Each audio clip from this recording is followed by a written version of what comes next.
What's good, everyone, and welcome back to another reaction video. Today we're going to be reacting to the complete Sonic timeline explained. Now, when it comes to Sonic the Hedgehog, there's many things to say. One thing to say about the timeline, though... The Sonic timeline is wrong. Earlier this year,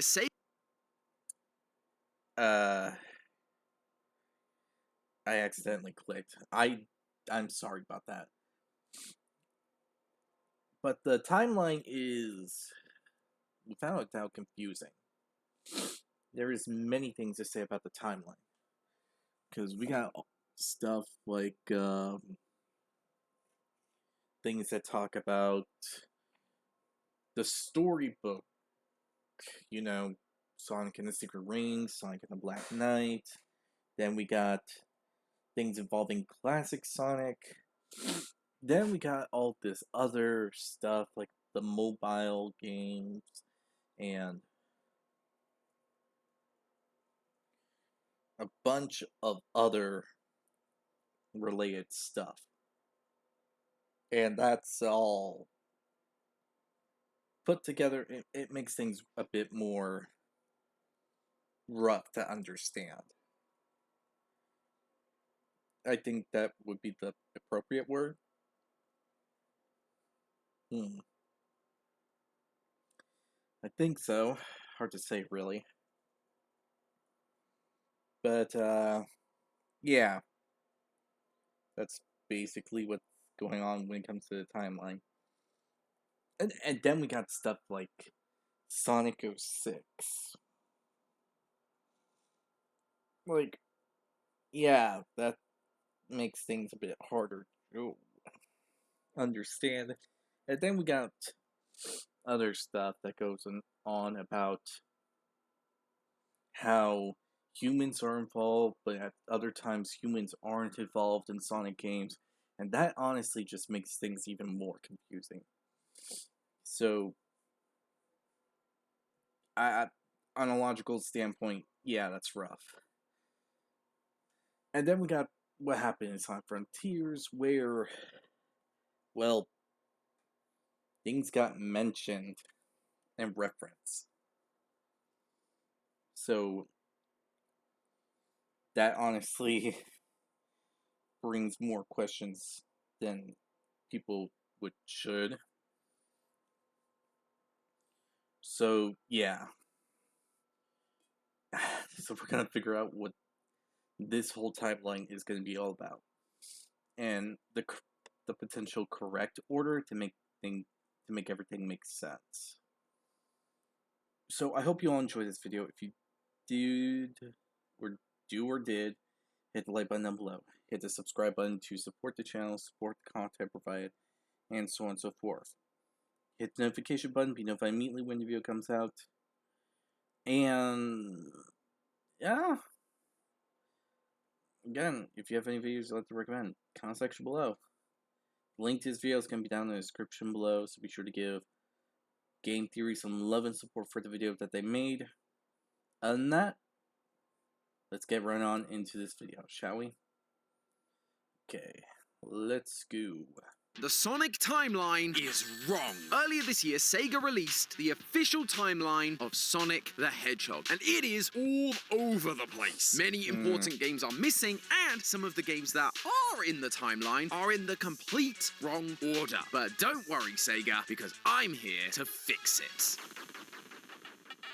Hello, Internet! Welcome to Game Theory, the show that's always going for that S rank. I mean, I'm an overachiever that loves Sonic games. Are we surprised? But as a kid, I wasn't only chasing the dopamine hit from seeing Sonic do his little breakdance, I was also seriously invested in the story of each game, from the great to the really not great. And with more recent additions like Sonic Generations and Sonic Frontiers actively calling back to past adventures, I really began to wonder how all of these games would fit together. So So, you can imagine my excitement when Sega released an official Sonic the Hedgehog timeline. A definitive list showing us which games happen in what order in the Sonic story, including events that occurred in the past before Sonic is even around, like the Ancients' arrival on Earth in Sonic Frontiers, Black Doom's assistance in creating Shadow, the definitely a genie hedgehog, and the eradication of the Echidna tribe by Chaos. It even includes spin-off games like Sonic Riders and Sonic Battle. These guys really did their homework putting this together.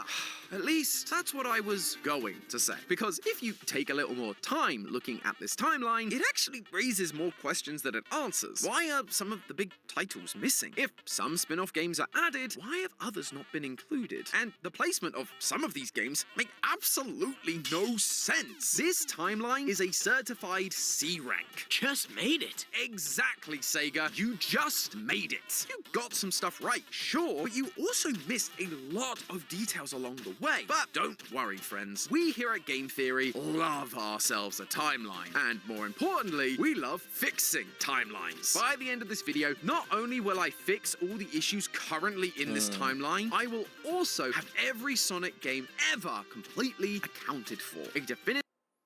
So that's what's going on here. Alright, that's fair. We got a lot of stuff to work on. There's some games missing from the list. And everything needs to be held accountable for. And I did see some of the games that were not mentioned from the little clip right there. And I'm pretty sure they're really something that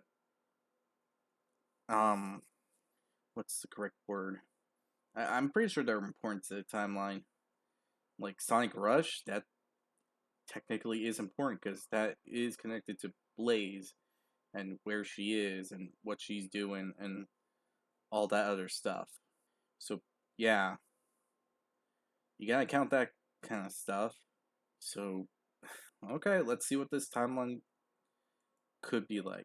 Definitive Sonic the Hedgehog timeline truly worthy of that S rank. That was incredible! So, put on those power sneakers, theorists. We are going to speed through this timeline faster than the Blue Blur himself. Just so we're on the same page, let's quickly go through what exactly Sega is suggesting the timeline to be, so that I can show you where the missing pieces are and what needs rearranging. We start in the prehistoric times, millions of years ago, that are mentioned in Sonic Unleashed, and this is where the Chaos beings known as the Ancients from Sonic Frontiers first arrive on Earth. We then have tens of thousands of years ago where Dark Gaia from Sonic Unleashed is destroyed, and we get the arrival of the Babylonian aliens from Sonic Riders Zero Gravity. Thousands of years ago, the Ancients have died out, but Chaos is still around, and as we see in Sonic Adventure, wipes out the ancient Echidna race. 2,000 years ago, Shadow the Hedgehog's Black Arm aliens prepared to invade Earth, and the ancient combat bots called Gizoids from Sonic Battle are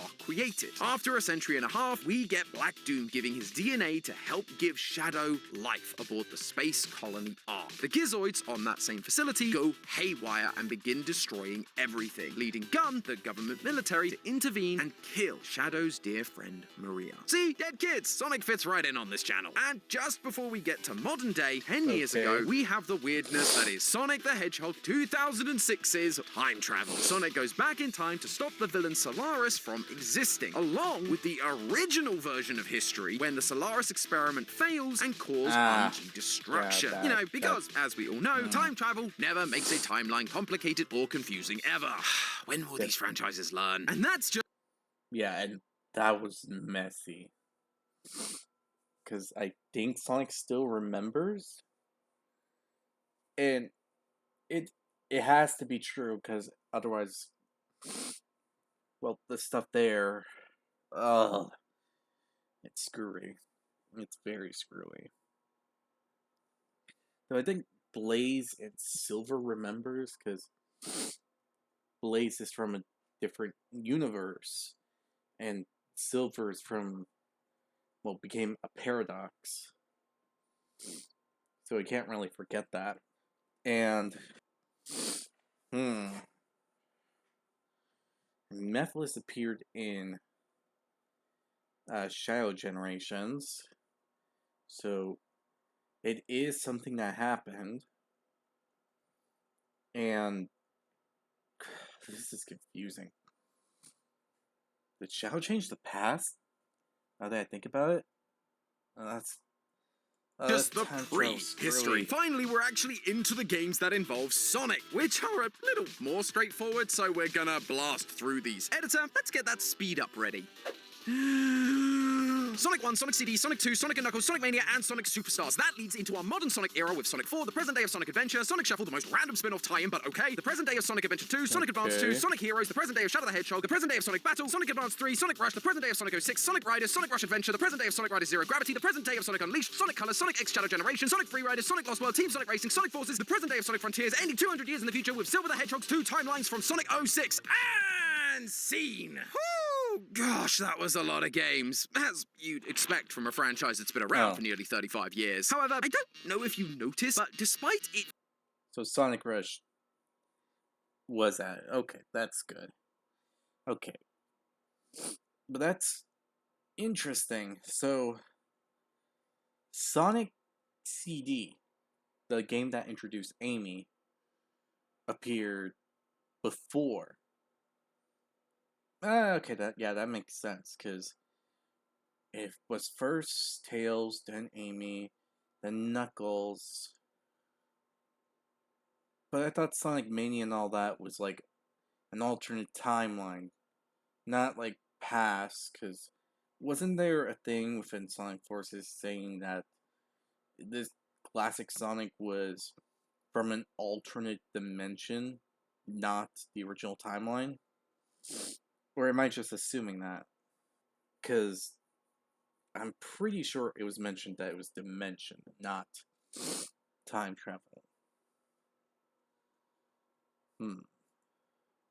Feeling like a pretty exhaustive list, I immediately saw some big games missing from that lineup. The first, and in my opinion most obvious, is Sonic Advance 1. Both its sequels, Advance 2 and 3, are present in the timeline, and yet the original that kicked off the spin-off series isn't included. It might be because it's just a pretty standard Sonic game for the Game Boy. Eggman is plotting evil, so Sonic and friends stop him. Compare that to the sequels where we get the introduction of Cream, who appears in later entries like Sonic Heroes, and the introduction of General, a remade version of the Gizzoids, which we learn about in Sonic Battle. But come on, Sega. Just because it's simple doesn't mean it can't fit somewhere, especially when you consider the mini-games Sonic Advance has. It sounds strange, but trust me, Sonic Advance contained some mini-games within the Tiny Chow Garden. By connecting this game to other games, you got more mini-games to play. If you downloaded the Tiny Chow Garden from Sonic Adventure, you got a new mini-game called Chow Search, where Tikal helps you find chows, meaning that Advance has to be after Sonic Adventure, but before Sonic Advance 2, somewhere around Sonic Shuffle and Sonic Adventure 2. So, where does Sonic Advance go in reference to these games? To answer that, we need to look at some of the enemies encountered across the game. Some of the enemies in Advance are the classic ones that you know and love, like Buzzer and Kiki. However, there are some enemies that only make an appearance in Sonic Advance and Sonic Adventure, such as Leon and Rhino Tank. By the time we get to Adventure 2, these enemies are nowhere to be seen, meaning Eggman probably retired them because they were no good at taking down Sonic, placing Advance before Sonic Adventure 2. Now it's just a question of which side of Shuffle it lands, and for this one, I'm gonna take a page out of Host of Style Theory Amy's book and check out the fit. Or at least the little fit Sonic does have, his shoes. Specifically, when he turns into Super Sonic. In Shuffle, you can unlock Super Sonic as a character, and the shoes he wears are the Light Speed Dash shoes from Adventure. By Adventure 2, Sonic gets new Light Dash shoes with a drastically different look. So, the fact that Sonic is using the exact same shoes in Shuffle tells us that Shuffle is most likely a direct sequel to Adventure, after which Sonic ditches the shoes, not using them at all in Advance or Adventure 2. So, Sonic Advance goes after Sonic Shuffle, but before Sonic Adventure 2. Right here. See, that wasn't so hard, now was it, Sega? But no time to stand around. Another set of games that are noticeably absent are the storybook series of games, Sonic and the Secret Rings and Sonic and the Black Knight. Though I would question if 2 games makes it a series. Now, you might think that these shouldn't be... They really should have done a third one. Then you could have gotten a trilogy of books. But that's a bit harder to really say. Because I'm pretty sure Sonic wasn't gone too long while in those books. At most, he might have been gone for a single day. But that's really it. But the question is, where does it fit? Because, without a doubt, it has to be around the time of, has to be after, at least for the Black Knight. It has to be after 06, because Galahad was mentioned. And Galahad... Oh, and there's also Sir Tristan.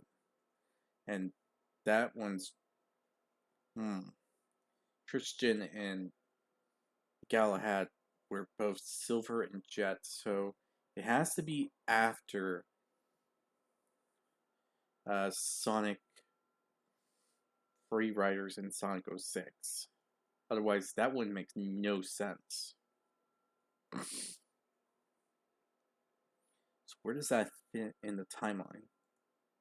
Included because they're very obviously spin-off titles. However, Sonic Advance 2 and 3 are spin-offs, and they're included. Sonic Riders is a spin-off, and that's there. Heck, Sonic Shuffle is there, and that's literally just a Mario Party clone. So I don't think it's a big enough reason to not include it here. Plus, in Sonic Generations, Sonic actually references the events of Secret Rings. No stranger than rescuing genies in magic books or saving aliens in an interstellar amusement park. It just seems crazy to me not to add these games in when they are referenced in other games. Although it is kind of a tricky one. Sonic and the Secret Rings takes place in the Arabian Nights book. At the start of the game, Sonic jumps on a flying carpet and goes into the book. But notice how Sonic doesn't bat an eyelid at the concept of a flying carpet. It's not because he's so chill about everything. If anything, he has a habit of being very overt when something surprises him. The whole city's on fire! It's because he already knows flying carpets exist. At the end of Sonic Riders, Sonic and the team discover that one of the first extreme gears made by the Babylonians is a flying carpet. Sonic is, as expected, shocked by the sight of it. A magic carpet? I thought that those only existed in fiction. That is the reaction of seeing a real magic carpet for the first time, but in Secret Rings, he's just like, no problem. So, Secret Rings has to take place after Riders. Taking a deeper look at Secret Rings, we also find what I'd expect from most Wii games in general, some kind of party mode. In it, you get to play as your usual suspects, Tails, Knuckles, and Amy. But there are some unlockable characters like Shadow, Cream, and most importantly, Blaze the Cat. Now, Blaze debuted in Sonic Rush, a game that is before Sonic Riders, which you might not think helps us all that much, but actually, it helps us out quite a lot. You see, though Blaze was introduced before Sonic Riders in the timeline, Blaze isn't a playable character in Riders. She is, however, a playable character after Sonic Riders Zero Gravity, a game which takes place after the events of Sonic Rush Adventure, the sequel to Sonic Rush. What this tells us is that canonically, Blaze only sticks around to be a playable character after the events of Sonic Rush Adventure. I see. So that's what's going on here. In a way, it kind of makes sense. I did not know that Secret Rings had Blaze as an unlockable character, but that actually changes everything. Because that means Secret Rings has to happen after everything. Well, it has to happen around when Blaze was introduced. And with Blaze introduced, that means that we got a new introduction. Because that would mean that for the storybook, Blaze has to have existed before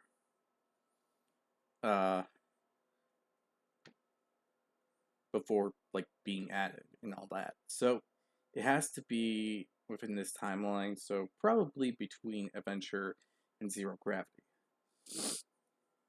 While Silver would be a totally different thing though. Because he would have to appear when he is like completely no, he has to be there after his introduction from '06. So, somewhere around Venture, that? placing secret rings sometime after that game too. It also has to be before Generations, due to Sonic recalling the events. But outside of that, I was kind of struggling to find other details that could help me place it in a satisfying way that also wouldn't drive me insane. However, in saying that, Secret Rings is also so isolated that no matter where it goes, it's unlikely to cause any real contradictions to the rest of Sonic's lore. So I decided to employ the tactics Sega themselves also seem to use for these isolated games. Use the release dates. You can see this in the current timeline, where games like Sonic Rush Adventure, Sonic Rider Zero Gravity, and Sonic Unleashed have no direct impact on one another. Really, these three games could go in any order, but Sega chose to put them in order based on their release dates. Secret Rings also came out in 2007, and because we know it has to be after Sonic Rush, we will put it after that, but before Zero Gravity, which came out a year later. Okay, and if fair. you thought that one was tough, Sonic and the Black Knight, And the there other it is. storybook game is even trickier to place. While it's a sequel to Sonic and the Secret Rings, there are no references to it in later games. And again, the story stands on its own, with no interactions with any other Sonic characters except the ones in the storybook. That is, until the ending. At the very end of the game, Sonic is retelling the story, and Amy replies, That's the lamest excuse ever! You just forgot about our date! that initially comes off as a strange response from Amy. In a lot of the Oh, that's right. That might be a key detail, because I think in one of the games, Sonic promised a date. I just don't remember which one. So that might help with the timeline. Because I remember from a YouTube short that a game was that referenced this detail. games and just TV don't shows, remember what. Amy is infatuated with Sonic, but he isn't interested. So the fact that Sonic has planned to go on a date seems wild, until you get to Sonic Unleashed and hear about this exact thing. During some dialogue with Amy, she asks to go on a date, and suddenly we are given the option to respond, "That could be fun." This optional choice is the date that Sonic misses due to the events of the Black Knight. Who knew that adding a choice in games would be so important to its lore? Amy also goes on to appear in Sonic Colors, well, the DS version anyway, and she once again helps us with Black Knight's placement. Not because of what she says, it's actually what she doesn't say. When you interact with her, she just talks about wanting to see Sonic in action. She doesn't give any mention of her date with Sonic. As discussed, Amy is obsessed with Sonic, and if Sonic said yes to going on a date with Amy, she'd be talking about it and reminding him at every chance she got. That is, unless that date, or missing date, has already happened. Sonic misses the date in Black Knight, and Amy doesn't love the excuse, but by the time we get to Sonic Colors, she's clearly moved on, putting Sonic and the Black Knight after Unleashed, but before Colors. Right about here. And with that, really? Do I have to talk about you? Ugh. Fine. It's time to talk about Sonic Boom. Sonic Boom? Why Sonic Boom? That doesn't make sense. Because, Sonic Boom is like a completely different timeline. I mean, the life and history of all the other characters is, like, they live a totally different life. Like, Knuckles wouldn't just be all walking around everywhere and all that. It's, how do I explain it? Okay, so, basically, everything that the characters do and what they, how they act and so on is just, this is complicated. Knuckles wouldn't just, like, hang around one place for so long. He would be by the Master Emerald more times than not. So, it makes sense that Boom is an alternate timeline. Boom. Now, I Because of actually that had and other no stuff. problem with these games not being included in the timeline. The games were so broken and so naturally flopped. The TV show has done very well, and it's actually pretty funny at times. Not another speeding ticket. I'll fight it in court, but I don't think they're gonna accept gotta go fast as a medical condition. But if I'm calling out Sega for not including every game, then I sadly have to at least mention it. Especially as Amy once again comes to save the day and mentions Styx, the badger from Sonic Boom, in Sonic Frontiers. Thankfully, the solution is pretty simple. The real reason that Rise of Lyric, Shattered Crystal, and Fire and Ice aren't on Sega's timeline is because these games are canonically in their own universe. Paul Kaminsky, the editor for the Sonic Boom Archie comics, said in an interview that the Sonic Boom comic takes place within a new branch of the Sonic universe. That, in addition to the games Sonic Boom Rise of Lyric for the Wii U and Sonic Boom Shattered Crystal for the Nintendo 3DS, will include a first ever CG animated TV series. This explains why we see a lot of the same characters, and yet they are so different from what we're used to. Like Knuckles being a total airhead and not the guardian of the Master Emerald. People have been complaining that I don't guard enough rare stones. So, while Styx exists in both universes and is still friends with the gang in both, it's not the same Styx from Sonic Boom. What this means for us in trying to place the game in this master timeline is that the Sonic Boom series lives completely separate from the rest of the timeline, running parallel to the rest of these events. Okay, we've established some of the big outlines. I mean, I guess that makes sense. We got characters that are parallel to one another, just different says here and there. So it would make sense that in the main game timeline, there would be a stick from there. A stick from their universe, and not the other one. Just probably meant at a later date and whatnot.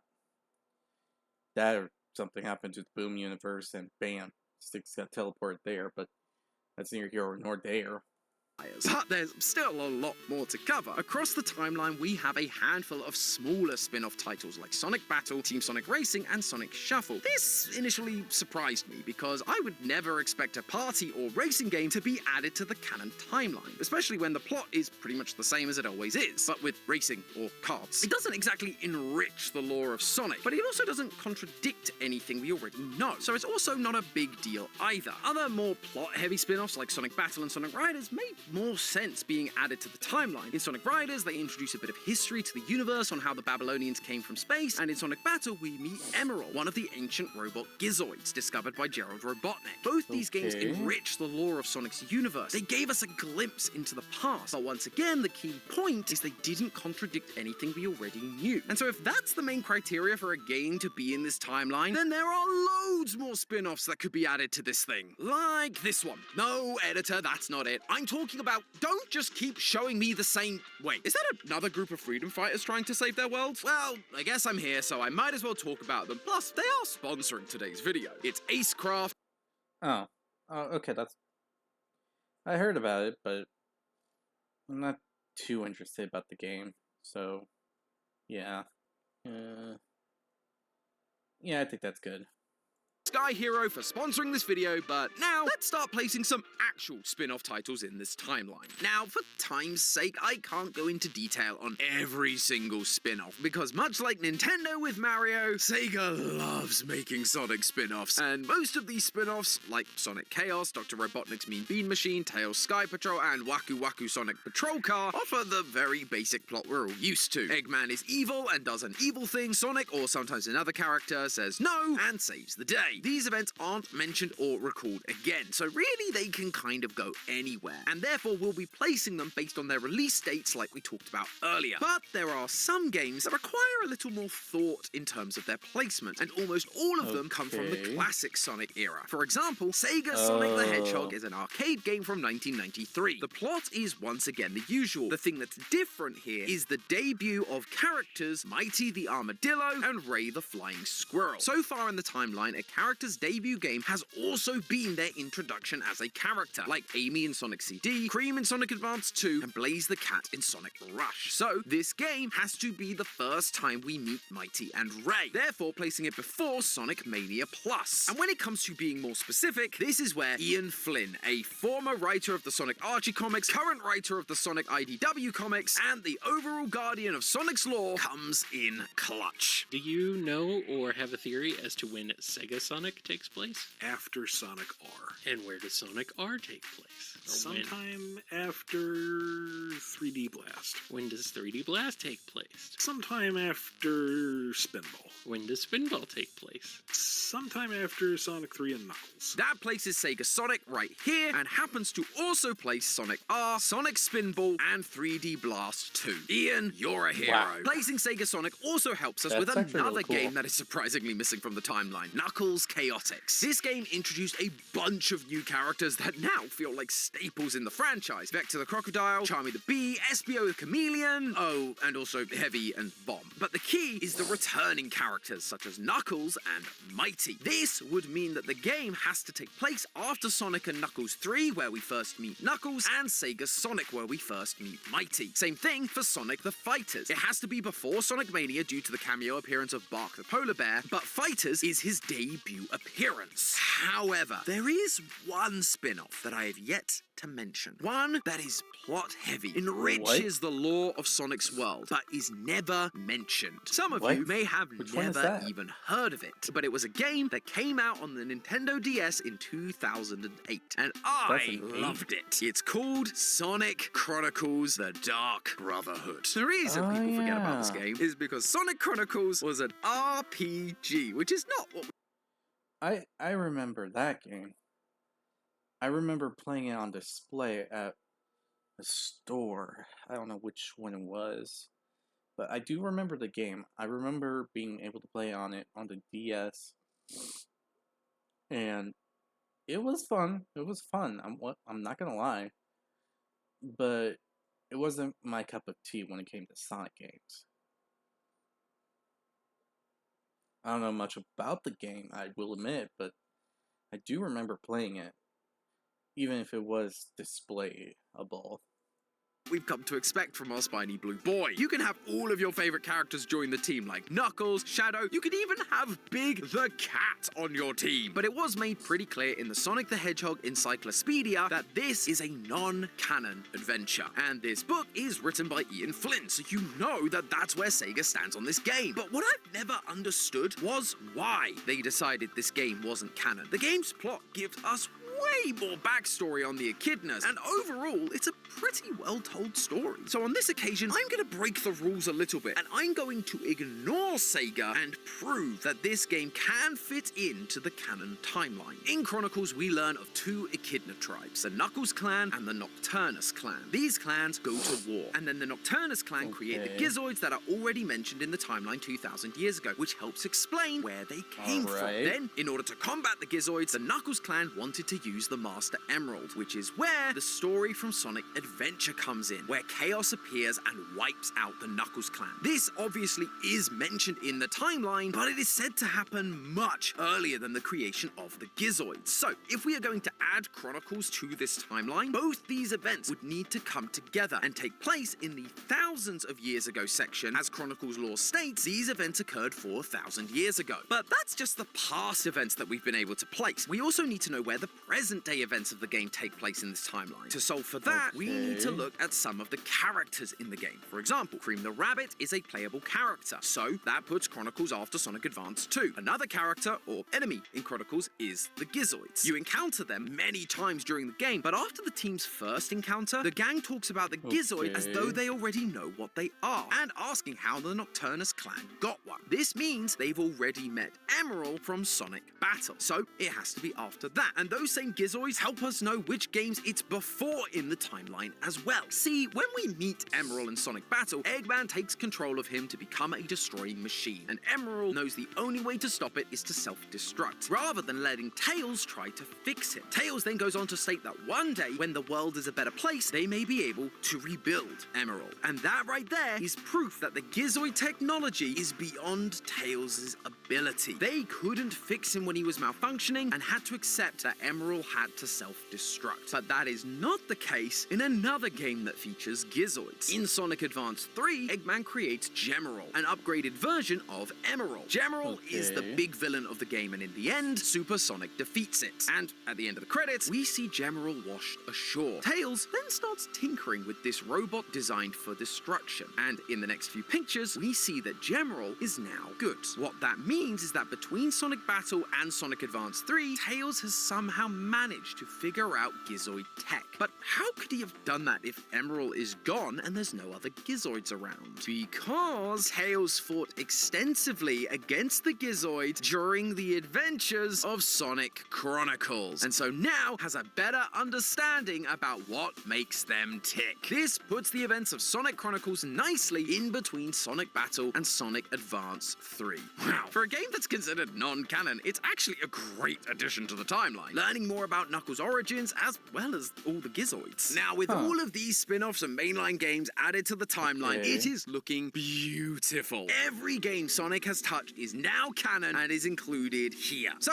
that's the end of the video, right? I make a funny joke, say the thing, except there is one big, giant problem that exists with this timeline. Something that's been staring at us since the beginning. I'm, of course, talking about the infamous, the broken, the human hedgehog romance game that is Sonic 06. Sonic 06 makes Oh, right. '06. If we take away '06, then everything is just well made and well put together. Honestly, the game probably wouldn't have this much an issue of the timeline if Sega was given the time they were needed to actually really work on that game. But we rushed them. They made '06, and it was garbage. And now we got a bigger issue. Because we got information, we got everything else figured out. But the issue with '06 is time travel. Because Silver went to the past to try to kill Sonic so that the future could be saved. But it wasn't going to be like that. Because in the original timeline, Soleon, I think that's what the place is called. The princess there, Elise, got kidnapped by Eggman. She had a Chaos Emerald that I don't know how the frick it was in her possession for so freaking long. Because that doesn't make sense. How the heck can she have the Chaos Emerald? I mean, it would make sense if it was mentioned that she had to, like, sell it so that her kingdom can advance and all that. And then years later, she received it again. And all that other stuff. But no, this is even more complicated because then you're gonna have to involve time travel. You gotta involve Mephiles, you gotta involve Solaris, you gotta involve Iblis, you gotta involve the change timeline, and the fact that Silver became a literal paradox. And then you're gonna have to go into detail about how you think Silver fits into the timeline. Because he's a paradox. He probably remembers what happened and all that, but you get the issue? Do you get the issue? Because that is the big problem here. '06 has a lot of stuff that contradicts it, and it has some stuff that just makes things even more confusing. So you can't really place it on the timeline neatly because of all these issues. A few appearances across the timeline, and that's due to the story of this game involving time travel, which, as we all know, makes things really simple. But the big issue is how the end of the game is resolved. In order to defeat Solaris, Sonic goes back in time 10 years to blow out the flames of Solaris. This means Elise is never infused with Iblis during the Solaris project, and therefore, the entire events of the game are completely undone, and no one is able to recall any of it. We're familiar with this kind of stuff thanks to the Zelda timeline, where, due to certain events being changed in the past, the timeline splits. But Sega didn't do that with Sonic 06, instead keeping the timeline as linear. If we're going to the effort of making this timeline correct, we need to add a split in the timeline. The events of Sonic 06, including the 200-year time jump to Silver's world, should appear in one timeline, and Sonic blowing out Solaris in another. The question is, which one is part of the main timeline with all the games we've talked about so far, and which one becomes the branching alternative path where those games don't exist? Well, the answer comes down to two of the other problematic parts of 06, Blaze the Cat and Silver the Hedgehog. As I've mentioned, Blaze was introduced in Sonic Rush, where she is transported to Sonic's world from the Soul Dimension. Because this game came out before Sonic 06, it was placed as such in the timeline. But Blaze is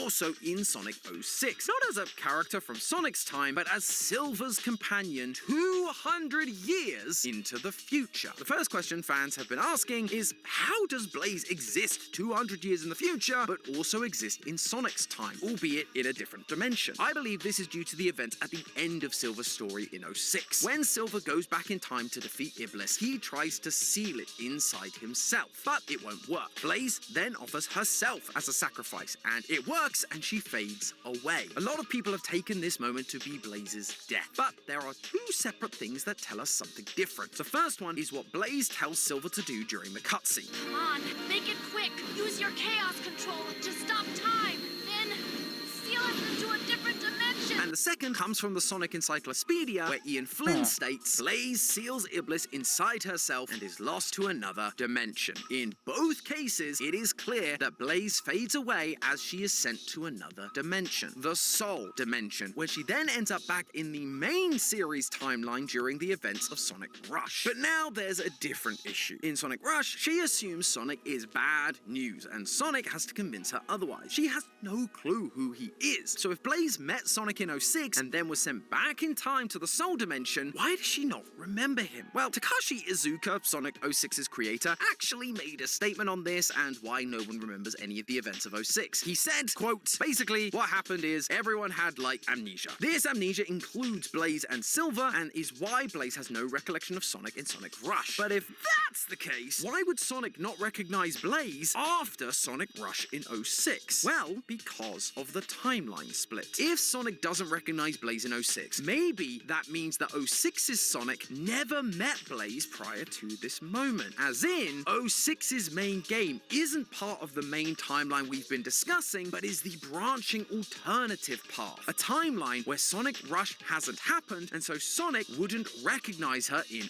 06. That would mean that Blaze's dimension swap from the end of 06 to Sonic Rush isn't just a dimension swap, it's also transporting her from this timeline to the primary timeline where Sonic reset everything by blowing out Solaris. I understand it feels complicated, but it does work, especially when you consider what we see from Silver in the rest of the series. Silver appears in multiple future games like Sonic Colors, Sonic Forces, and Team Sonic Racing. He doesn't remember any of them, and they don't remember him. You might think this is because of the whole amnesia thing again, but there's actually a different explanation, thanks to another game that Sega neglected to put in their timeline, Sonic Rivals, specifically Sonic Rivals 2. In it, Silver reveals that a creature called the Ifrit is the reason that his future is a fiery ruin, not because of Iblis like we see in 06. Therefore, this future is the future where Solaris never existed, and so this Silver never met Sonic and the gang because without Iblis, he had no reason to go back to the past to try to kill Sonic. Him then showing up in all of these mainline titles with no memory of 06's events event is once again showing us that 06's main story is the alternate branch, and Sonic's reset is what ends up being the main timeline leading to the rest of the series, including Rivals and Silver's new future. But if that's the case, why does Silver appear in these future titles? Because of the first Sonic Rivals. He travels from the future to stop Eggman Nega, an ancestor of the Eggman we know and hate. When Silver encounters Sonic, he introduces himself, and by the end of the game, they are allies, which is why Silver then continues to travel back in time and help Sonic in later games. See, the Rival series pretty much explains all of the continuity issues around Silver, at least if it wasn't for something that then happens in Team Sonic Racing. In the original Japanese, before Sonic races against Silver, Sonic recounts when they first met. What happened to your energy from when we first met? Weren't you all like, I will destroy you? And Silver says, I don't recall saying that. This recollection from Sonic is without a doubt when they met in Sonic 06. For the future of the world, I will destroy you! If someone had shown me this before the timeline was released by Sega, I would have said, this is a racing game, so it's not canon, and just moved on. But Sega have put it in their timeline, forcing it to be canon and forcing me to make sense of it. How could Sonic know that's what Silver said to him if they have no memory of that event? And in this current timeline, it's an event that didn't even happen. Sonic could only really know about it if someone happened to tell him. And that's exactly what happened in Sonic Generations. The Time Eater transports Sonic to White Space, where he relives some of his past adventures. One of those adventures is Crisis City. There's even a rival battle with Silver. This is where Sonic is told about the events of 06, and now knows what his and Silver's first encounter was like in the time split. But then why does Silver not remember? He was also in White Space, right? Well, not exactly. You see, the characters you freed in Generations were all present when the Time Eater came and grabbed them. These are the actual characters. Silver, however, is not present at the party when they are all taken away, meaning the Silver you fight in Generations isn't actually Silver, but a memory of him, much like Metal Sonic, Perfect Chaos, and a bunch of other bosses that you fight. Except for one issue. Both Egg Dragoon and the Eggman from the Death Egg were they were collected by the Time Eater. So that doesn't make sense. For Perfect Chaos, yeah, sure. Metal Sonic, sure. But then you're gonna have to explain the Death Egg robot, and then you got Egg Dragoon, and then you got Shadow. Because that means Time Eater went throughout time and space to gather all of Sonic's friends, allies, rivals, and so on. So, there's a contradiction.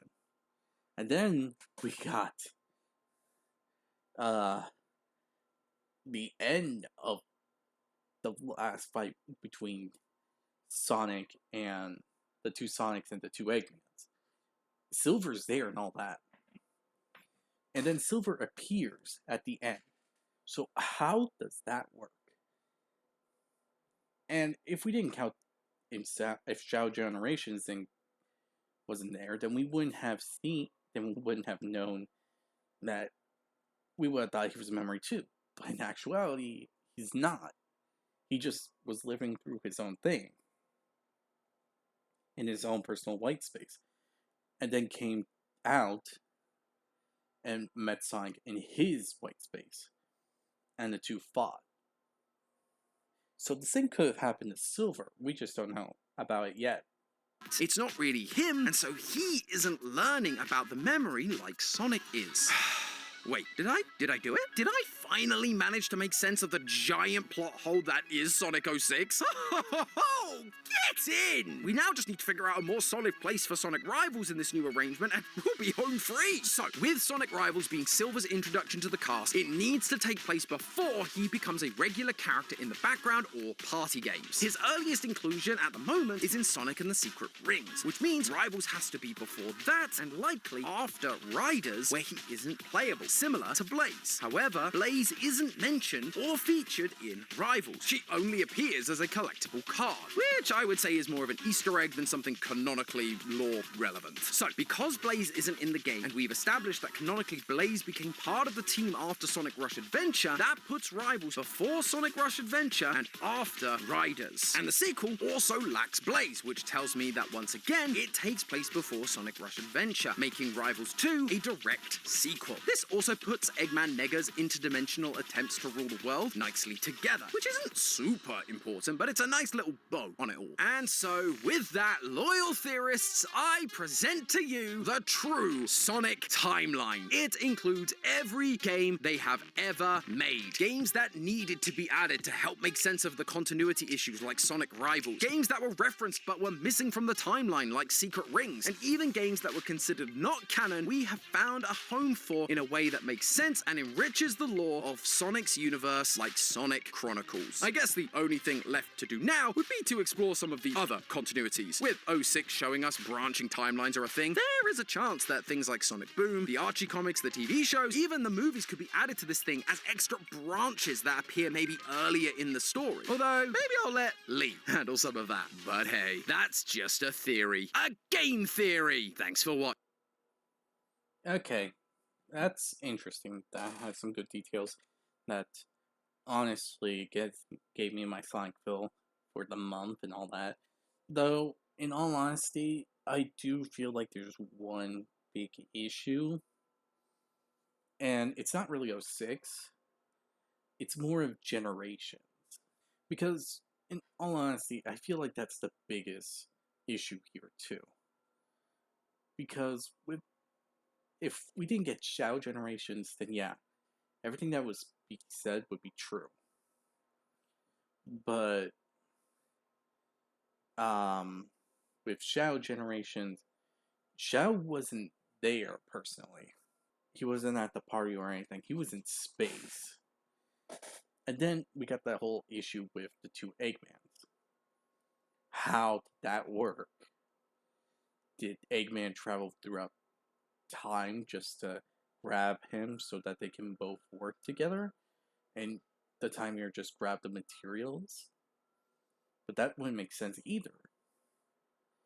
Because it just wouldn't make sense in a way.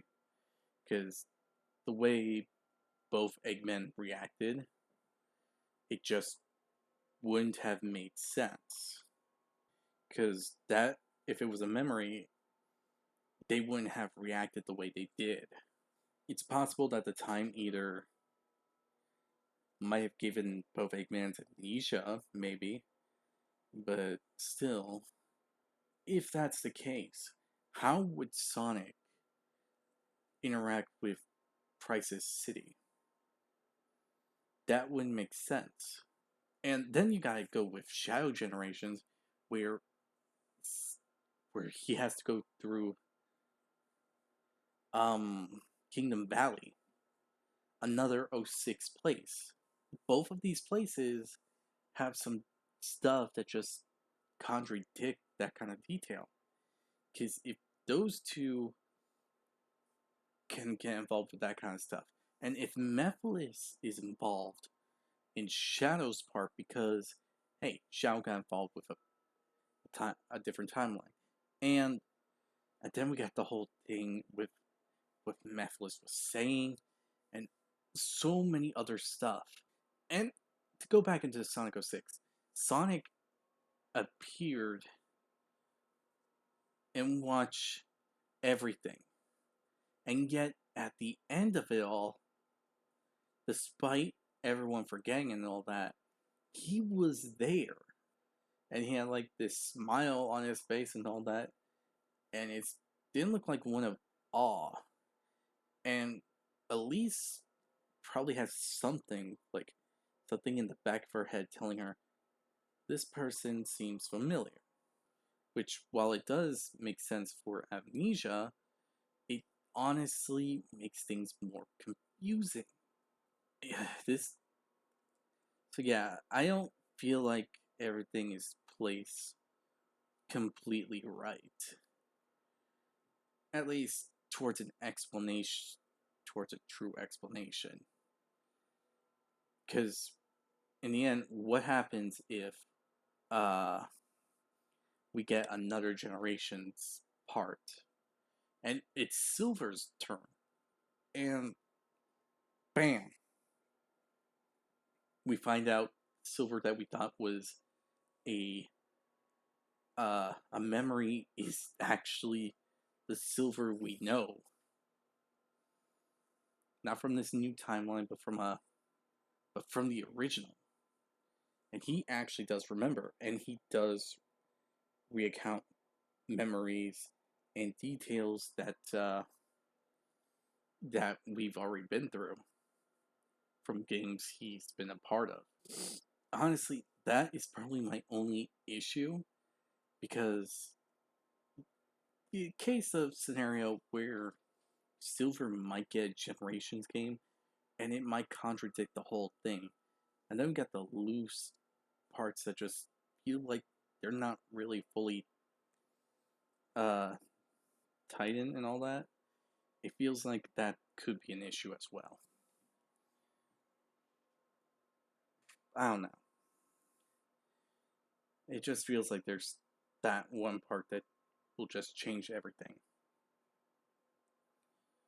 But either way, I hope you all enjoyed this video. If you do, hit the like button down below, hit the subscribe button to support the channel, support the content via, and so on and so forth.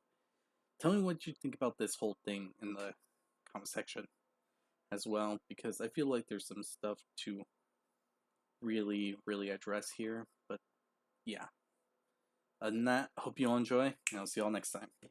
Bye!